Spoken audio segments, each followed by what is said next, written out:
ઈશ્વરની કૃપાનો અર્થ એવો નથી કે તમને ક્યારેય દુઃખ જ ના આવે. એનો અર્થ એ છે કે દુઃખમાં પણ તમે બહુ દુઃખી ન થાવ અને સૂરીનો ઘાસ સોયથી જાય, તમારો એ સમય ક્યારે વીતી જાય એનો તમને ખ્યાલ પણ ના આવે. એને કહેવાય ઈશ્વરની કૃપા. હવે આવી ઈશ્વરની કૃપા કોની પર થાય?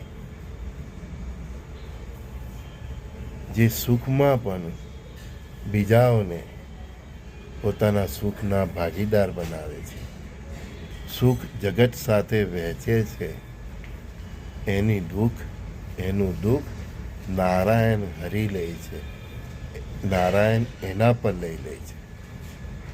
તમારા વેપાર વ્યવહાર એમાં પણ સેવા ભાવ રાખો તો ક્યારેય દુઃખ ના આવે. પરસ્પર દેવો ભાવે જીવો.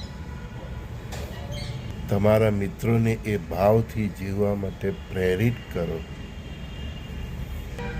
ભાઈ, જીવન તો એવું જીવો કે તમારું અહિત ઈચ્છનારને પણ તમારા પર ગર્વ થાય. બાકી સુખમાંથી સુખ ઓછું લે અને દુઃખમાં કોઈ ફરિયાદ ન કરે, દુઃખ સહન કરી લે, એ માણસ.